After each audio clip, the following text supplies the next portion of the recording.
کر دی کہ چونکہ اس نے اپنی چاہت کو سب سے پہلے رکھا، امر کن سے بھی پہلے رکھا، تو اس کا مطلب ہے جو یہاں سے جانا چاہے پہلے اس کی چاہت کو پائے پھر اسے پائے، اور راستہ کوئی نہیں۔ اور اب اس پورے نظم استدلال سے اور نظم استنباط سے میں اگلے نتیجے کی طرف آ رہا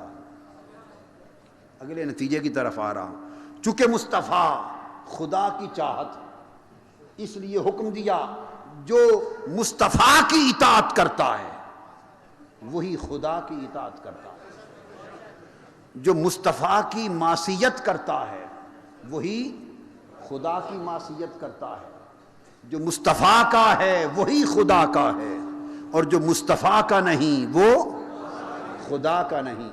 یہاں تک نظم آپ سمجھ گئے۔ اس نظم کی بنیاد یہ ہے، کیوں کہ مصطفیٰ اس کی چاہت ہے،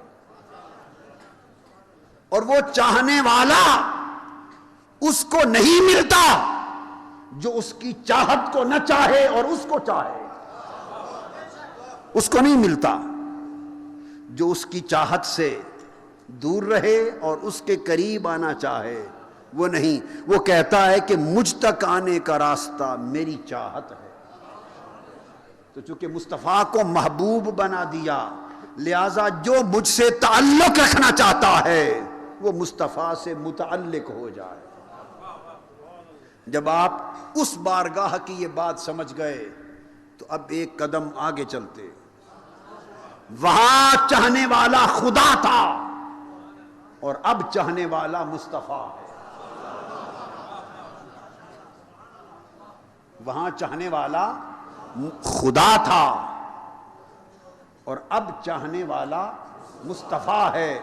وہاں خدا کی چاہت تھی، اب یہاں مصطفیٰ کی چاہت ہے۔ خدا کی چاہت محمد ہے اور محمد کی چاہت حسین ہے۔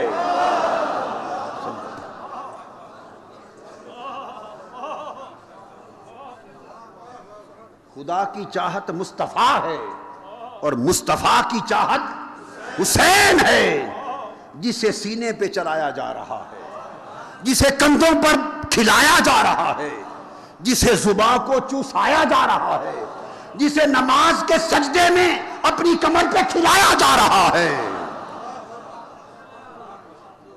محمد کی چاہت حسین ہے۔ فرمایا من احب حسینا فقد احبنی، جس نے حسین سے محبت کی اس نے مجھ سے محبت کی۔ ومن ابغض حسینا فقد ابغضنی، اور جس نے حسین کو نہ چاہا اس نے مجھے نہ چاہا۔ خدا کی چاہت مصطفیٰ تھی، سو اس نے کہا جو مجھ تک آنا چاہے وہ مصطفیٰ کے توسط سے آئے، اور مصطفیٰ کی چاہت اب حسین ہے۔ سو مصطفیٰ فرما رہے ہیں، اسی اصول کا انطباق ہو رہا ہے۔ اس نے کہا جو مصطفیٰ کا نہیں وہ خدا کا نہیں، اور مصطفیٰ نے فرمایا حسین میری چاہت ہے، حسین میرا محبوب ہے۔ سو جو حسین کا نہیں وہ مصطفیٰ کا نہیں، اور جو مصطفیٰ کا نہیں وہ خدا کا نہیں۔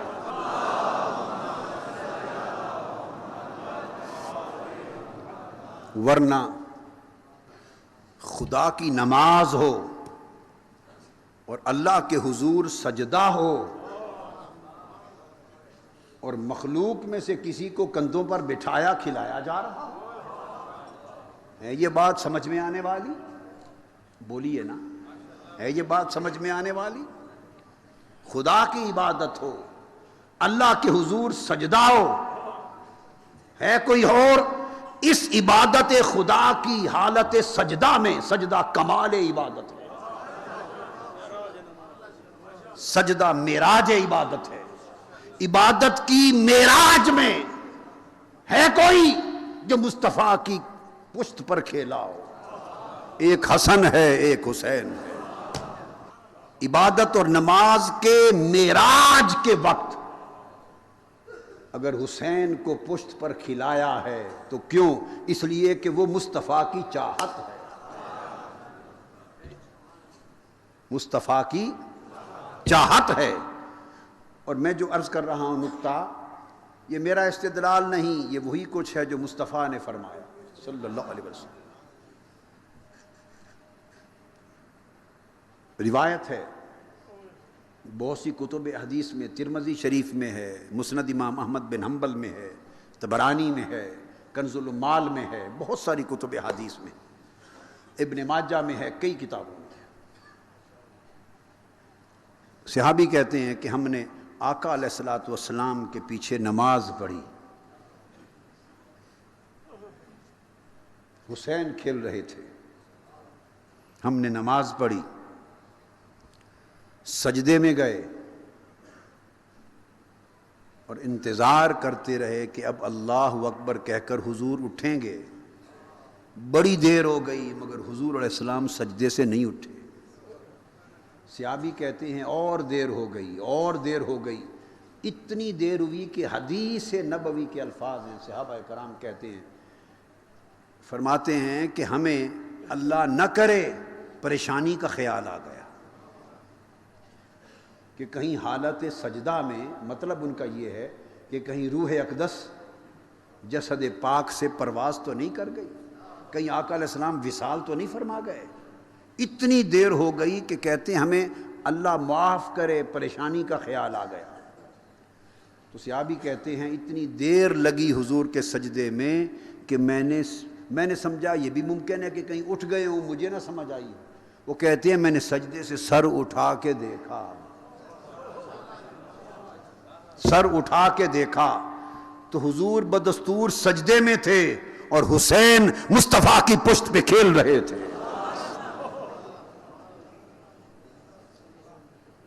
اور سجدہ اتنا طویل کر دیا، بالآخر حسین اترے۔ جب حسین اتر گئے تو مصطفیٰ نے سر انور سجدے سے اٹھایا اور اس طرح نماز مکمل کی۔ نماز مکمل کرنے کے بعد صحابہ کرام کہتے ہیں ہم نے آقا سے پوچھا، یہ جو منظر دیکھا تھا، ہم نے آقا سے پوچھا یا رسول اللہ کیا آپ حسین سے اتنی محبت کرتے؟ میں نے آپ کو کہا تھا نا کہ جو کچھ کہا ہے وہ میں نے نہیں کہا۔ تو آپ نے فرمایا سنو،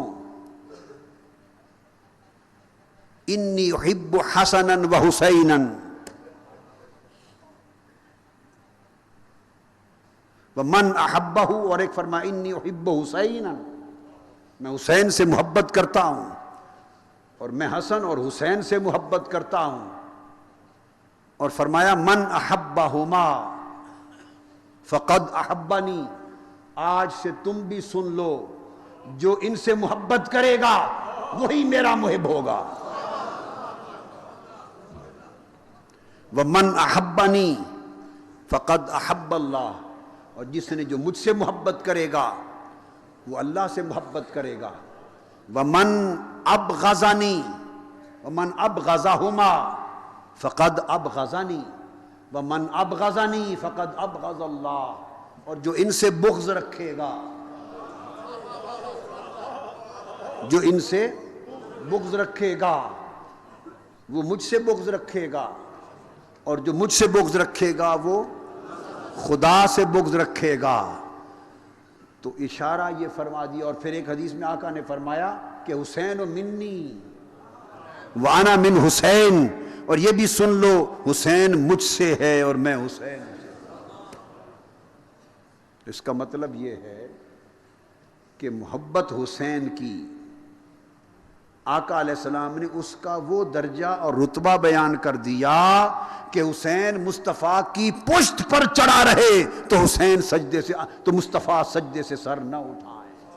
یہ رتبہ محبت حسین، یہ مقام محبت حسین ہے جو قلب مصطفیٰ میں ہے۔ اس لیے حضور نے فرمایا حسین میری چاہت ہے، جو حسین کو چاہے وہی مجھ کو چاہے، اور جو حسین کا ہوگا وہی مصطفیٰ کا ہوگا، اور جو حسین کا نہیں وہ مصطفیٰ کا نہیں۔ جب یہ ترتیب آپ سمجھ گئے کہ خدا کا ہونے کے لیے مصطفیٰ کا ہونا ضروری اور مصطفیٰ کا ہونے کے لیے بولیے نا حسین کا ہونا ضروری ہے، تو اب ہم آگے اصل مضمون کی طرف میں نے بنیاد رکھ دی۔ آنے سے قبل ایک جملہ سمجھا دوں، اس اصول کے تحت اللہ سلامت رکھے ہمارے اس شہر اسلام آباد کو، اللہ اسے ہر شر سے، فتنہ اور فساد اور نقصان سے سلامت رکھے، پورے ملک کو، مگر یہ اس کا کیپٹل اسلام آباد، اللہ اس کی حفاظت فرمائے، سلامت رکھے۔ اسلام آباد نام تو رکھنے والوں نے رکھ دیا، اب اس کو حقیقی اسلام آباد بنانا ہے، اب اس کو حقیقی اسلام آباد بنانا ہے۔ جو مصطفیٰ کا نہیں وہ خدا کا نہیں، جو حسین کا نہیں وہ مصطفیٰ کا نہیں، اس کو حقیقی اسلام آباد بنانے کے لیے اسے پہلے مصطفیٰ آباد بنانا ہوگا۔ یہ مصطفیٰ آباد ہوگا تو حقیقت میں اسلام آباد بن جائے گا، اور مصطفیٰ آباد بنانے کے لیے اسے حسین آباد بنانا ہوگا۔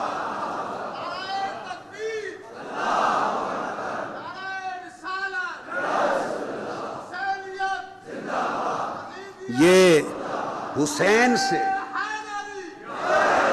حسین سے آباد ہوگا تو اسے مصطفیٰ کی آبادی نصیب ہوگی، اور مصطفیٰ کی آبادی نصیب ہوگی تو یہ اپنے کامل تر معنی میں اسلام آباد بن جائے گا، پھر اس کی سلامتی پر کوئی آنچ نہ آنے پائے گی۔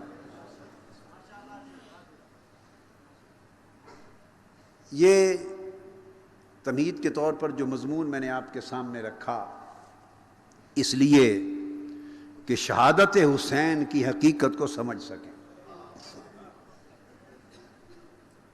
اب اس پورے تصور کو ذہن میں رکھ کر یہ بات سمجھ میں آ جاتی ہے کہ شہادت حسین جو دیکھنے میں حسین کی شہادت ہے، وہ حقیقت میں مصطفیٰ کی سیرت ہے۔ شہادت حسین سیرت مصطفیٰ کا باب ہے، بلکہ سیرت مصطفیٰ کی کتاب مکمل شہادت حسین پر ہوتی ہے۔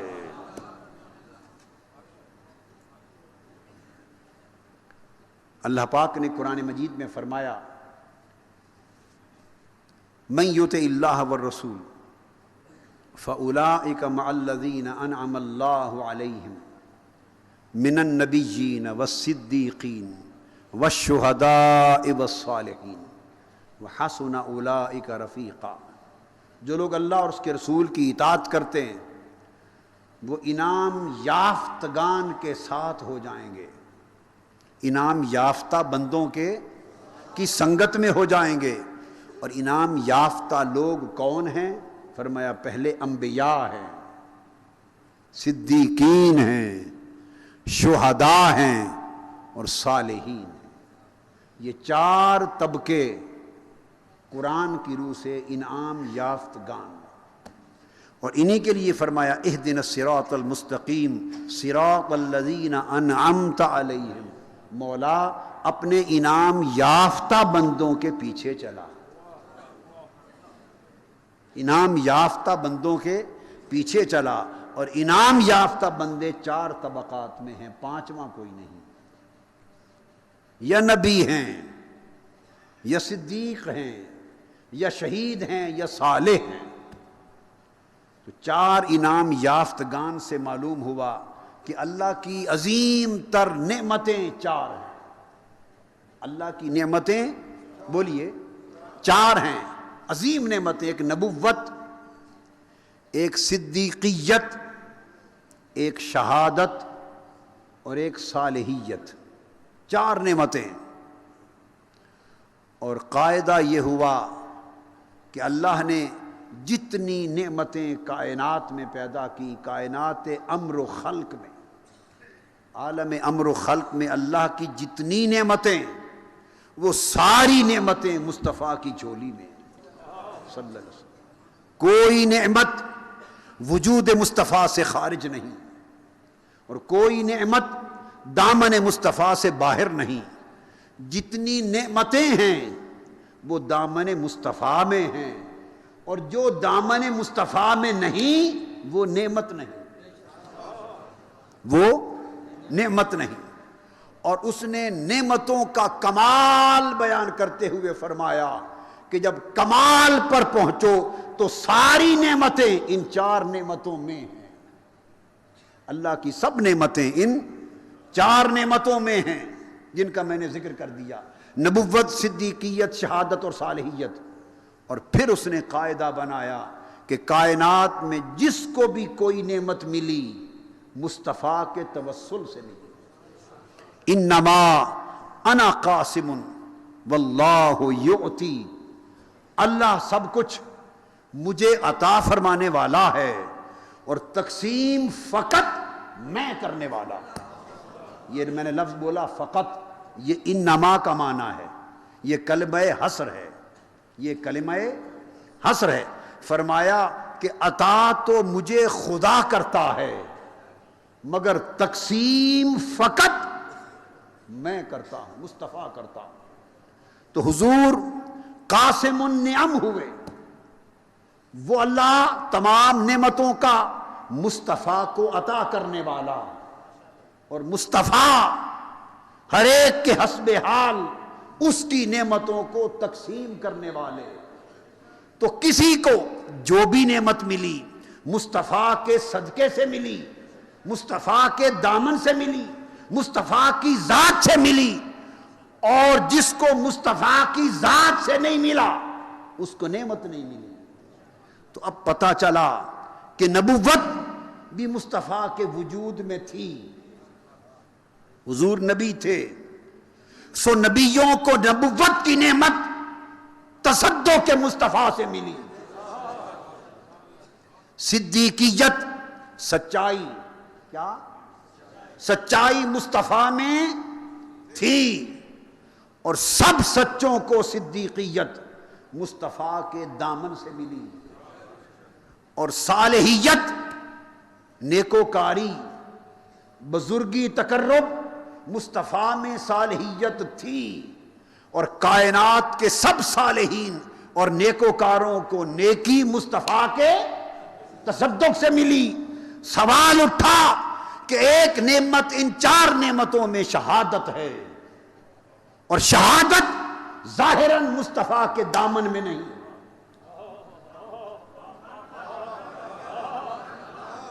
شہادت ظاہراً مصطفیٰ کے، نبوت لوگوں نے دیکھا کہ مصطفیٰ کے دامن میں ہے، سو جن کو ملنا تھی مل گئی.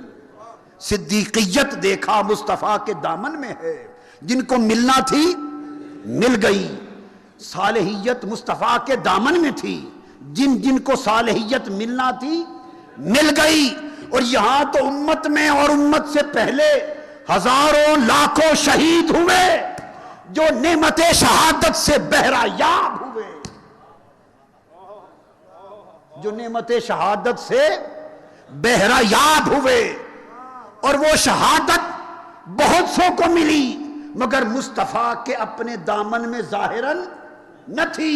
تو سوال ہوا کہ جب حضور خود شہید نہ ہوئے تھے اور شہادت ظاہراً وجود مصطفیٰ اور دامن مصطفیٰ میں نہ تھی تو پھر شہیدوں کو شہادت کی نعمت کس کے توسل سے ملی، کس کے تصدق سے ملی، کس کے دامن سے ملی؟ یہ سوال تھا، یہ سوال تھا.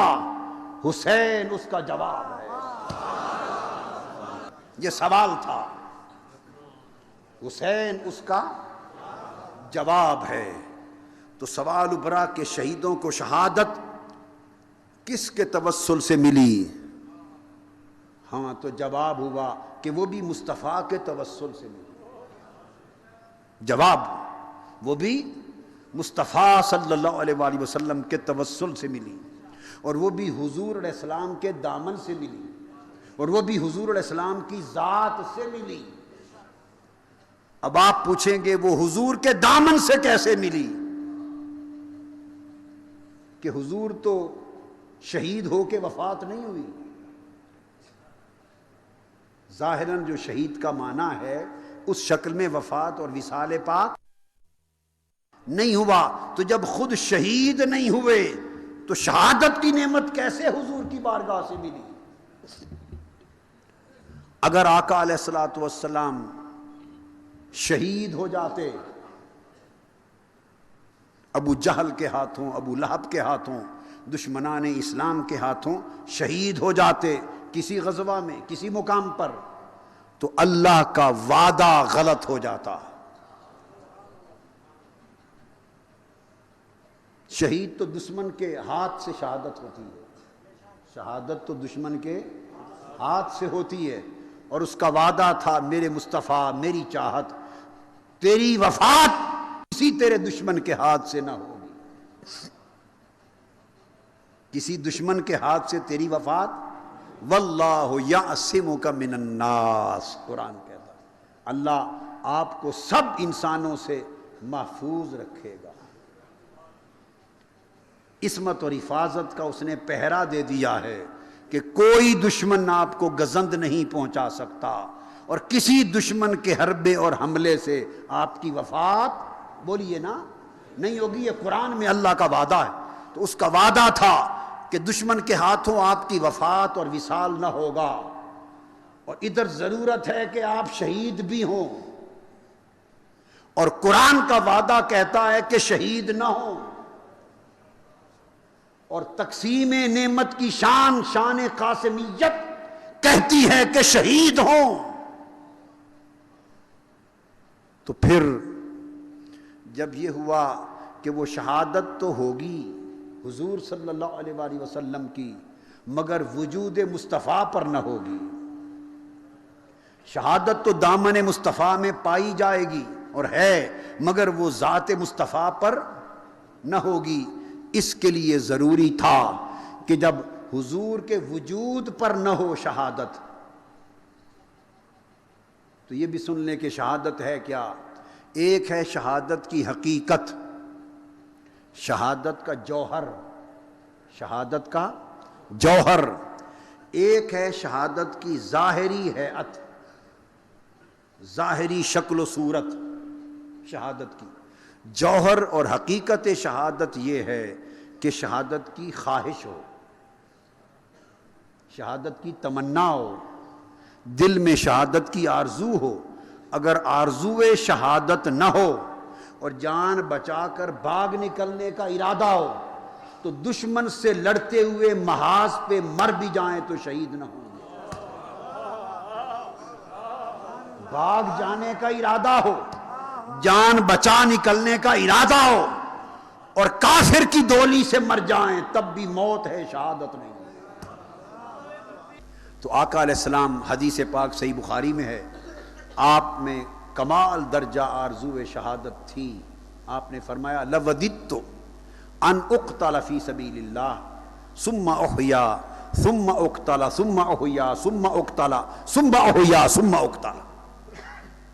بار بار فرمایا میں بڑی شدت کی آرزو کرتا ہوں کہ اللہ کی راہ میں شہید کیا جاؤں، اللہ کی راہ میں قتل کیا جاؤں، شہید کیا جاؤں، پھر زندہ کیا جاؤں، پھر مولا کی راہ میں جان دے دوں، پھر زندہ کیے جاؤں، پھر مولا کی راہ میں جان دے دوں.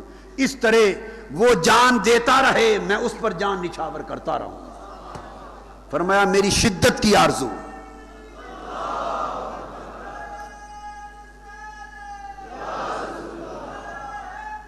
فرمایا یہ میری شدت کی آرزو ہے. تو پتہ چلا کہ جوہر شہادت حضور علیہ السلام میں پایا گیا. جوہر شہادت آرزو ہے، وہ شدت سے پائی گئی. اب اس کے بعد ہے شہادت کی ظاہری صورت. شہادت کی ظاہری صورتیں دو ہیں، اس کی دو قسمیں ہیں. ایک ہے شہادت سری اور ایک ہے شہادت جہری. شہادت سری مثلا یہ ہے کہ دشمن زہر دے اور زہر سے آپ کی موت ہو جائے، یہ شہادت سری ہے. اور شہادت جہری، ظاہری شہادت، یہ ہے کہ دشمن تلوار چلائے، گولی چلائے اور دشمن کے وار سے موت ہو جائے، یہ شہادت جہری ہے۔ تو دو شکلیں ہیں صورت شہادت کی، سری اور جہری۔ آقا علیہ السلام نے سری شہادت کی ابتدا بھی پائی گئی، سری شہادت کی ابتدا بھی وجود مصطفیٰ اور حیات مصطفیٰ میں رکھی گئی، اور جہری شہادت کی ابتدا بھی حیات مصطفیٰ میں رکھی گئی۔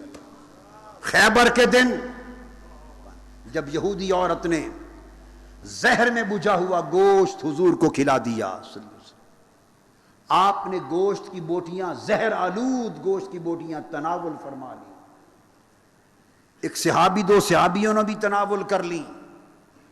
زہر اتنا شدید تھا کہ آقا علیہ السلام کے علاوہ جس نے زہر کی بوٹی کھائی وہیں شہید ہو گیا۔ وہیں، یہ نکتہ سمجھنے والا ہے، اس کا مطلب ہوا کہ وہ زہر اس قابل تھا کہ فوراً کھانے والا شہید ہو جائے، اس میں اتنی قوت اور صلاحیت تھی کہ موت کا باعث بنے، شہادت کا باعث بنے، مگر مصطفیٰ اور گوشت خود بول اٹھا، میں زہر آلود ہوں آقا۔ گوشت تو غلام تھا، بے شک کھلانے والی غلام نہ تھی۔ تو آقا علیہ السلام نے وہ زہر کھائی، زہر آلود گوشت، وفات نہ ہوئی۔ باقیوں کی موقع پر وفات ہو جانا یہ اس نکتہ سمجھانے کے لیے تھا کہ یہ زہر وفات کے لیے کافی تھا، مگر خدا کا وعدہ آڑے آ گیا، واللہ یعصمک من الناس۔ تو خیبر کے دن سری شہادت کی ابتدا ہو گئی، مگر انتہا حضور کی زندگی میں ممکن نہ تھی، خدا کے وعدے کے پیش نظر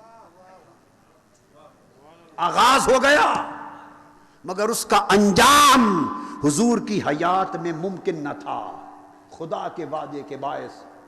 اسی طرح غزوہ احد کے دن شہادت جہری کی ابتدا ہوئی وجود مصطفیٰ میں۔ آقا علیہ السلام پر پتھر چلے، نیزہ لگا، رخسار مبارک، دشمنوں کا حملہ بھی ہوا، رخسار مبارک زخمی بھی ہوئے، خون اقدس بھی بہہ گیا، دندان مبارک کا کنارہ بھی ٹوٹا، دندان شہید بھی ہوئے، سب جز شہادت کے پورے ہو رہے ہیں، اور پھر اس کے نتیجے میں غشی بھی ہوئی، اور میرے آقا زمین پر بھی تشریف لے آئے اور زمین پر لیٹے، اور آپ کی حالت غشی دیکھ کر افواہ بھی اڑ گئی کہ مصطفیٰ شہید ہو گئے،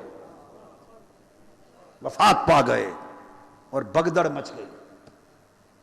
ساری شرائط اور سارے اجزاء اور سارے جز شہادت جہری کے احد کے دن حیات مصطفیٰ میں پائے گئے، صرف انتہا اور انجام نہ ہوا، چونکہ خدا کا وعدہ تھا دشمنوں کے ہاتھوں آپ کی وفات نہ ہوگی۔ سو خیبر کے دن مصطفیٰ کی زندگی میں شہادت سری کی ابتدا ہو گئی، اور احد کے دن مصطفیٰ کی حیات مقدسہ میں شہادت جہری کی ابتدا ہو گئی، مگر اس شہادت سری کی انتہا کو بھی خدا نے روکا، اور یہاں شہادت جہری کی انتہا کو بھی، تکمیل کو بھی خدا نے روکا۔ سو ابتدا شہادت کی ہو گئی، انتہا کا انتظار تھا، انتہا مطلوب تھی، اور وہ انتہا کسی غیر کا جسم ہو اور اس میں ہو تو وہ مصطفیٰ کی شہادت نہیں بنتی۔ اب آئیے ادھر، کسی اور کے غیر کے وجود پر ہو تو آپ نہیں کہہ سکتے کہ یہ شہادت مصطفیٰ کا ظہور ہے اور شہادت مصطفیٰ کی تکمیل ہے، نہیں کہہ سکتے۔ مصطفیٰ کی شہادت کی تکمیل تب بنتی ہے کہ وجود اور بھی ہو مگر اور نہ ہو، وجود اور ہو وجود مگر اور بھی نہ ہو۔ جسم تو اور ہو مگر غیر نہ ہو. مصطفیٰ کی شہادت کی تکمیل تب بنتی ہے کہ جسم تو اور ہو مگر غیر نہ ہو. اس کے لیے ضروری تھا، چونکہ شہادتیں دو تھیں، ضروری تھا کہ دو وجودوں کا انتخاب کیا جاتا. ایک شہادت سری کے لیے تاکہ خیبر کی تکمیل ہو، ایک شہادت جہری کے لیے تاکہ احد کی تکمیل ہو. دو وجود منتخب کیے جاتے اور ضروری تھا کہ دونوں وجود مصطفیٰ سے ہوں، غیر سے نہ ہوں. دونوں وجود مصطفیٰ سے ہوں